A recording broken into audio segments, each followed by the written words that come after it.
It's about what? I'm sad for those who don't feel that they are loved in order to work in this life. Was the beloved Mr. Rogers truly the gentle soul we all admired? Or is there more to his story? He made generations feel seen, heard, and safe. But behind that soft-spoken tone, even Fred Rogers had a side the cameras never captured. It's about the things that matter to me, which I think are more important because it allows you to think about what's just been said. However, before his death, Rogers' widow revealed an awful truth. And what she shared isn't unexpected. It's deeply personal. The truth might just change how you remember America's favorite neighbor forever. What if the most powerful children's show in television history didn't rely on flashy graphics or loud characters, but on the strength of one man speaking directly to your soul? Let's walk through that neighborhood and explore the gentle revolution Fred started with a little show that made a massive difference. Mr. Rogers' Neighborhood, the show that redefined childhood. Fred Rogers was never aiming to be a TV star. What he wanted, more than anything, was to meet children where they were, right in the middle of their big emotions, small questions, and growing hearts. And he did it with a calm voice, thoughtful eyes, and a neighborhood that changed lives. When Mr. Rogers' Neighborhood first aired on PBS in 1968, it didn't come with flashing lights, zany characters, or fast-paced stories. It was calm, almost disarmingly so. Fred Rogers would enter through the door, hang up his coat, slip into that iconic cardigan, swap his shoes for sneakers, and start singing, "Won't You Be My Neighbor?" It felt more like a visit with a trusted friend than a TV show, but that was the point. Fred built the show as a kind of emotional classroom. While other programs were teaching numbers and the alphabet, Fred was helping kids navigate feelings, fear, anger, sadness, joy, giving them the language to understand what was going on inside them. The show tackled topics like divorce, death, race, and disability without ever talking down to its audience. It was slow television, yes, but deeply intentional. Episodes also dipped into the whimsical neighborhood of make-believe, where puppets like King Friday the 13th, Daniel Tiger, and Lady Elaine Fairchild played out mini-dramas that reflected real-life situations. Fred voiced several key puppets himself, each reflecting part of his personality. Over the course of 31 seasons, from 1968 to 2001, Mr. Rogers' Neighborhood aired 895 episodes. That's not only impressive, it's unheard of for a show with such a niche mission. But its staying power wasn't about flash, it was about heart. Fred knew that kids didn't need more noise. They needed stillness. They needed honesty. And they needed someone who didn't treat their problems like they were just kid stuff. Each episode became a little time capsule of comfort. No laugh tracks, no loud sound effects, no commercial breaks. Just Fred, speaking directly to the camera, like he was speaking directly to you. And for a lot of viewers, especially those growing up in chaotic homes or feeling out of place, that 30 minutes with Mr. Rogers felt like the safest part of the day. While the tone of the show was subtle, the guest list sometimes made a bit of noise. Fred invited people from all walks of life, artists, musicians, scientists, and even animals, to sit down and talk, teach, or simply be present. People like Yo-Yo Ma, who showed kids how music could speak feelings words couldn't. Even Julia Child, who brought her charm and love of cooking into Fred's kitchen. LeVar Burton, a fellow literacy advocate from Reading Rainbow, was another guest too.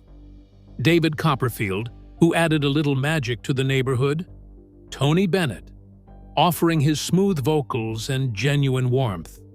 And even Coco the gorilla, who used sign language to speak with Fred, an unforgettable moment of connection that left viewers in awe. Every guest, whether famous or not, was treated with the same dignity and respect Fred extended to his audience. That was the magic. Everyone mattered.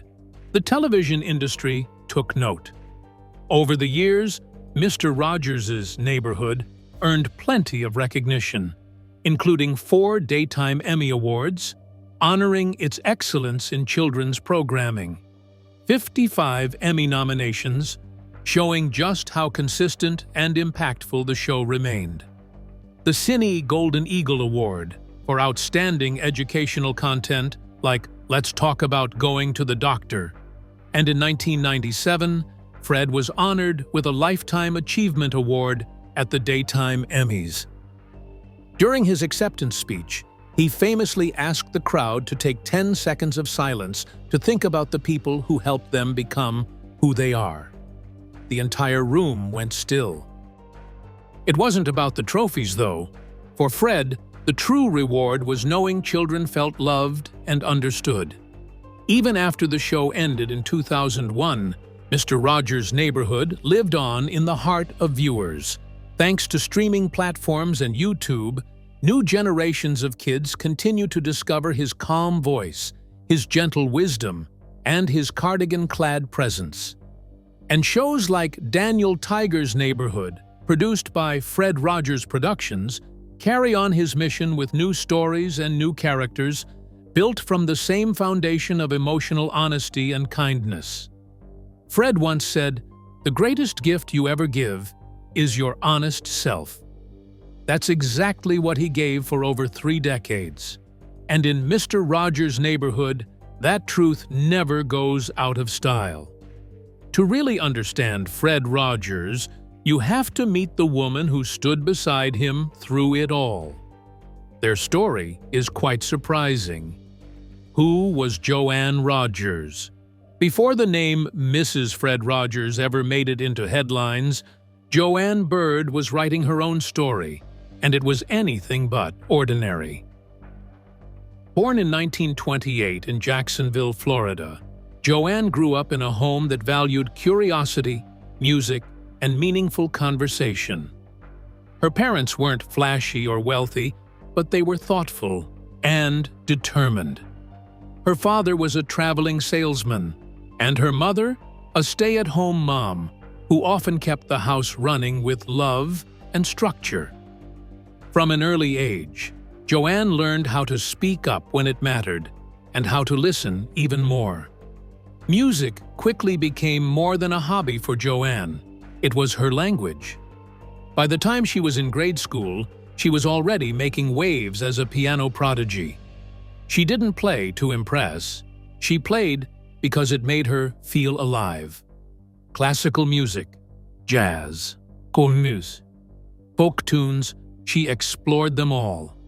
And when she landed a spot at Rollins College in Winter Park, Florida, it was clear she wasn't just following a passion, she was carving a path.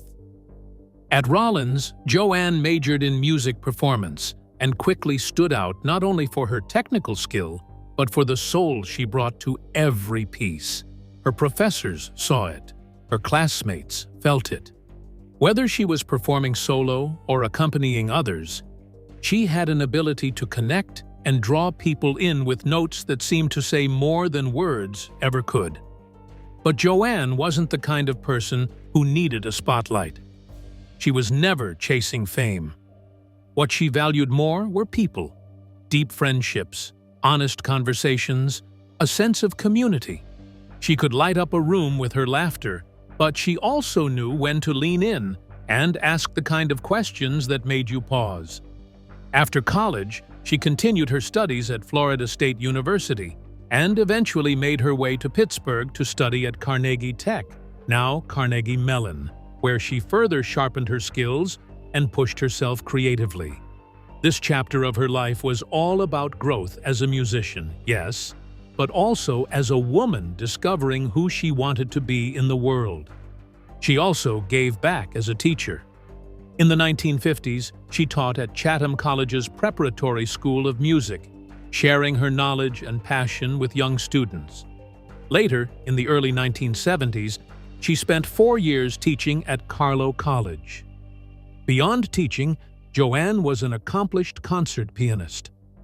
She performed as part of a piano duo with her longtime friend Janine Morrison, with whom she recorded 2 albums, Duo Piano Favorites and A Virtuoso Duo Piano Showcase. Even then, Joanne wasn't fitting into a mold. She wasn't aiming to become someone's wife or someone's sidekick. She had a vision for her life that involved music, independence, and the freedom to express herself in full color. Whether it was in front of a piano or over coffee with a friend, she brought heart, wit, and an unshakable sense of calm. Joanne's contributions to the arts were recognized later in life. In 2019, she received an honorary degree from Duquesne University, acknowledging her lifelong dedication to music and education. So when her path eventually crossed with someone who shared that same depth of character and creativity, it wasn't a coincidence. It was 2 lives meeting at the right time. The love story behind the legend. It's easy to look at a decades-long marriage and only see the surface. Photos in matching outfits, a shared home, a public smile. But with Fred and Joanne Rogers, the story beneath the surface that made their love remarkable. Their love didn't shout. It started in the hushed corners of a college music hall in Florida.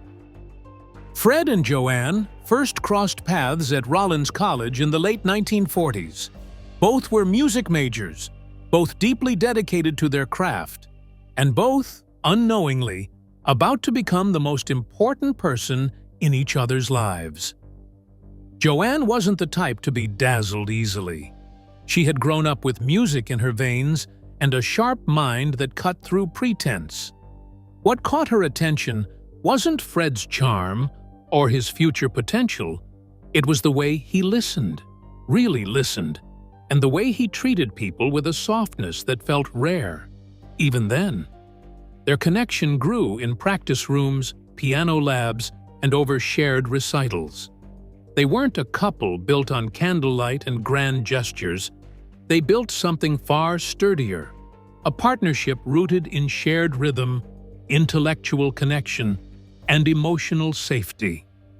They spoke the same musical language, yes, but more importantly, they heard each other in a way few others could. After college, life didn't exactly roll out a red carpet for their relationship. Fred left for New York to start a job with NBC, while Joanne stayed behind in Florida. You'd think long-distance relationships are tough today, but back then, there were no texts, no FaceTime calls, just pen, paper, and a lot of patience. And yet, the letters never stopped. Each envelope carried not only words but layers of unspoken care, longing, and deepening trust. Then came the letter, Fred's proposal. Tucked between updates and affection was the question that would shape both their lives. Joanne was so overwhelmed, she dashed to a nearby phone booth to say yes, so fast, in fact, that she nearly lost the letter on the way. She kept it safe after that, and with good reason. That piece of paper was the start of something unshakable. They got married in 1952 and began what would turn into over 50 years of marriage. But theirs wasn't the kind of union that sat pretty on a mantelpiece. It was alive, messy, funny, real. Music remained a central part of their bond. The two would often play piano duets together, delighting in the harmony as much as the occasional mistakes. They had their own inside jokes, their own shorthand. When Fred's work became demanding or the outside world felt loud, Joanne was his quiet place. They had 2 sons, James and John.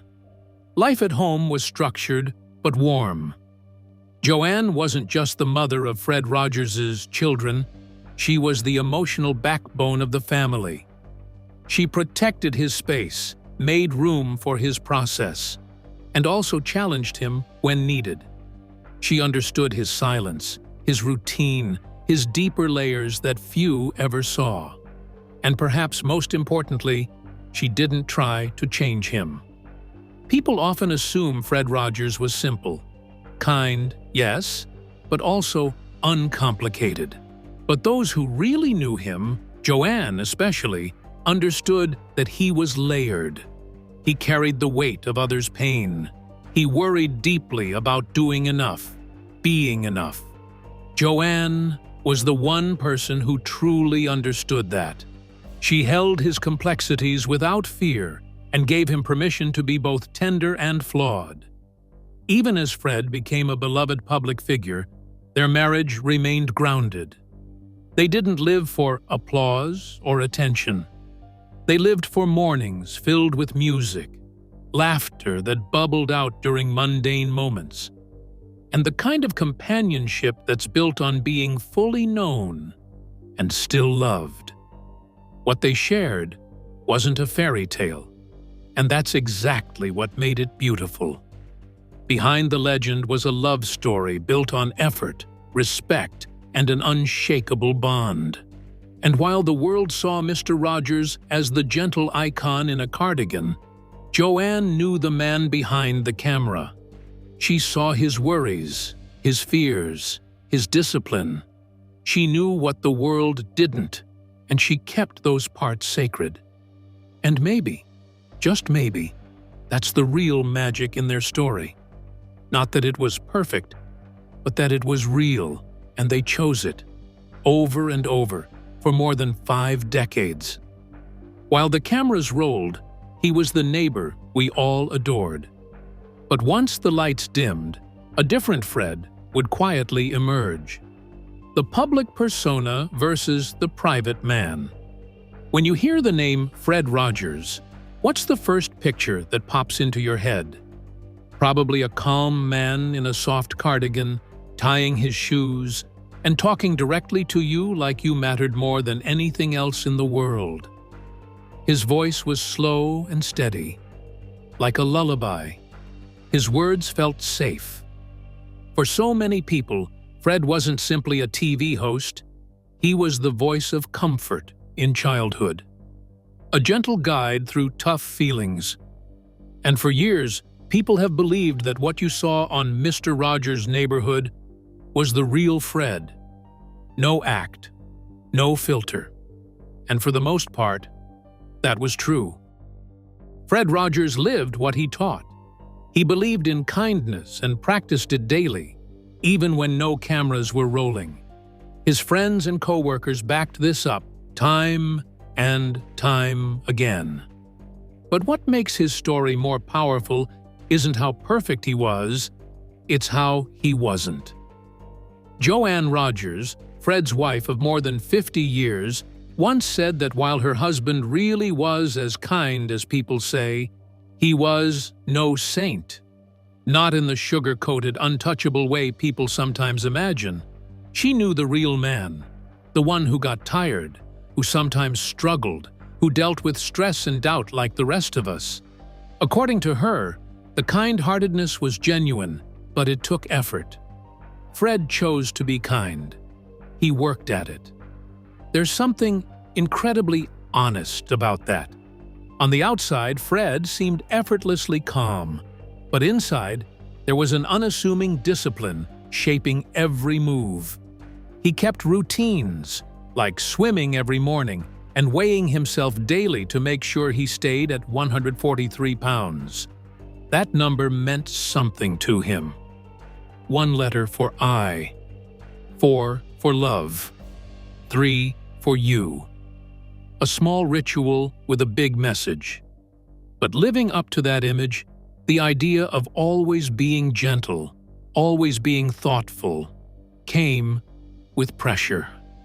After all, millions of kids looked up to him. He didn't want to let them down. That responsibility weighed on him more than most people knew.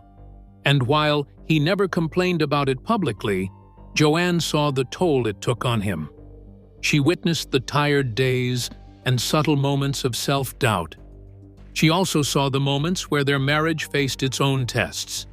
Like any long relationship, theirs had ups and downs. Joanne has mentioned that she was usually the one doing the disciplining when it came to their two sons. Fred was always the gentle one and had a harder time with that role. It wasn't always easy, and it didn't always feel balanced. His work was personal to him. He poured everything into it. That kind of emotional investment can be draining sometimes, not only for the person doing the work, but for the family around them. Fred's mission was beautiful, but it also came with immense responsibility. And sometimes that meant Joanne had to be the anchor while he carried the emotional weight of a generation. What's fascinating is how human all of this is. We often love to lift people up, call them heroes, and expect them to never stumble. But Fred didn't live in that fantasy. He lived in reality, one where he needed breaks, made mistakes, and leaned on others when things got heavy. Joanne helped us see that side of him, not to tear him down, but to make his goodness even more meaningful. Fred felt deeply. He cared about people, and sometimes that made him sensitive. That's what made Fred special. He chose patience. He chose softness. He chose to believe in the good, even when he had every reason to get frustrated. And that choice? That daily decision to live by love? That's what turned a reserved man in a sweater into a lasting legacy. But behind that calm and kindness, there's an awful truth Joanne Rogers didn't shy away from sharing. Something that adds a new layer to how we really understood Fred. The awful truth. When you hear the phrase awful truth, your mind might jump to something shocking or scandalous, but what Joanne Rogers reveals about Fred isn't a wild secret. It's something much more delicate and real, a kind of truth that's often harder to share because it's wrapped in pain, vulnerability, and calm strength. Fred Rogers was a man known for his calm presence, warmth, and kindness. But as his wife, Joanne was witness to parts of his life that few ever saw. His final days were marked by a battle with stomach cancer that wasn't just a physical fight, but an emotional and spiritual journey for both of them. It's in these moments, away from the camera and public eye, that the awful truth begins to unfold, not about failure or disgrace, but about the human struggles behind the beloved figure. Joanne has spoken candidly about how Fred faced his illness with a courage, but it also brought to light moments of loneliness and doubt that were never part of his public persona. Even someone as gentle and patient as Fred had his private battles. Fred's illness came as a surprise. At first, he just felt some discomfort and indigestion, things easy to ignore or explain away. Joanne remembers how he quietly tried to manage the pain himself, careful with what he ate and patient with the growing unease. But when the pain became too much to bear, they finally sought answers. The news was hard. The cancer had spread, and the outlook wasn't good. Those long days of treatment, the physical toll, and the creeping awareness that time was running out, created a space where Fred's usual certainty gave way to vulnerability. This man kept pushing forward, determined to stay involved with the things and people he loved. In January 2003, just weeks before he passed, he even showed up as the Grand Marshal of the Rose Parade in Pasadena, showing how much he cared about his commitments and the world around him. After surgery to remove part of his stomach, Fred spent some time in the hospital before coming home. Joanne tells of how playing the piano brought him small moments of peace and comfort, even when his body was weak. He passed away quietly at home on February 27, 2003, surrounded by family, just a day after his grandson's birthday. For years, Joanne stayed silent about many of these details. Partly, it was out of respect for Fred's privacy and the image he had cultivated for decades. But as time passed, Joanne realized that hiding this side of Fred wasn't fair to his story or to the people who loved him. By sharing the truth, she believed, she could honor him in a deeper, more honest way. One of the most touching parts of Joanne's reflections is how the cancer affected their relationship. Fred had long been the steady, loving anchor in their family, but illness shifted the dynamics. Joanne took on the role of caregiver, which brought its own challenges and emotional weight. She describes feeling both immense love and the strain of watching someone so full of life confront such a difficult battle. There were moments when the man she admired so deeply was also someone who needed her care, patience, and sometimes just her presence to hold the space for his pain. In recent interviews and documentaries, like the acclaimed Won't You Be My Neighbor, Joanne opened a door to some lesser-known stories about Fred's last years. For example, she shared how he maintained his sense of humor even in the toughest moments. Fred's ability to find light in darkness didn't disappear with illness. It simply transformed, showing a different but no less inspiring side of him. During the days leading to his death, Joanne recalled in one interview, "I said to him, you know, we're going to be okay, we're going to be all right. The boys will be fine, and I'm going to try to be fine." So when he went, I could feel he went at peace, and even with joy. Joanne's decision to share these experiences comes from a place of love and protection. She understands the weight of Fred's legacy and the way people have looked up to him as a beacon of kindness and hope. Exactly 2 years after he passed, she said, "Wouldn't it be nice if we could just tell ourselves, okay, you've grieved. Your time to grieve is up. Now it's time to get your act together." But it's not like that for me. Some days I feel energized. Some days I feel depleted. Grieving can be exhausting. Joanne's reflections invite us to see Fred Rogers not as a distant icon, but as a man who, like all of us, wrestled with pain and uncertainty. Yet, through it all, he chose to live with kindness and authenticity until the very end. And that makes this truth not awful in a tragic sense, but powerful. Even after Fred was passed away, Joanne didn't close the book. Instead, she turned the page, and what came next caught everyone off guard. Joanne Rogers' role in preserving and promoting Fred's legacy. When Fred Rogers passed away in 2003, many expected Joanne Rogers to step back and mourn quietly. But she chose a different path. Instead of fading into the background, she became the steady force keeping Fred's message alive. For more than 50 years, they shared a life full of kindness and purpose, and Joanne made sure that spirit didn't disappear with him. Joanne didn't only hold a title, she took real charge as the chair emerita of Fred Rogers Productions, the very company Fred started to create his beloved shows. As the world around the media shifted fast, she made sure the heart of Fred's work stayed strong. The shows continued to teach kids about feelings, friendship, and understanding without losing their gentle, thoughtful touch. Joanne's leadership kept Fred's vision from becoming just a memory. Instead, it kept growing and reaching new families. Joanne stepped into the spotlight too. She shared stories about Fred's life and ideas on TV and at events, always reminding people why kindness matters. Her voice carried Fred's lessons to places far beyond the original neighborhood, showing how important it is for children to understand their emotions and the world around them. Joanne didn't merely protect Fred's legacy behind the scenes, she was out there, making sure his message stayed alive and meaningful.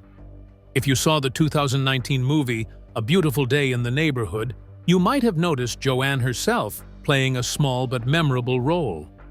That cameo wasn't a bit of casting, it was her way of stepping in and sharing a piece of their life together. It gave viewers a glimpse of the woman who knew Fred best, adding a real, personal touch to the story on screen. Beyond the movie, Joanne appeared in documentaries and interviews, giving people a chance to hear directly from the person who lived alongside Fred every day. Joanne's job wasn't only to shine a bright light on Fred's kindness. Her love for music has been a key part of her story, too. A talented concert pianist, she brought her own creativity and warmth to the table. Her music connected with people just like Fred's words did, reminding everyone that art and kindness go hand in hand. People who know Joanne also speak of her humor and grounded wisdom, traits that complemented Fred's warmth and made her the perfect partner in keeping his spirit alive. When Fred Rogers passed away in 2003, the messages he left behind continued to whisper through the world he loved, and none more powerfully than the simple, mysterious code he held closest to his heart. If you ever asked Fred Rogers what love looked like, he might have answered with 3 little numbers: 143. Remember we talked about that earlier? It wasn't random. It wasn't trendy.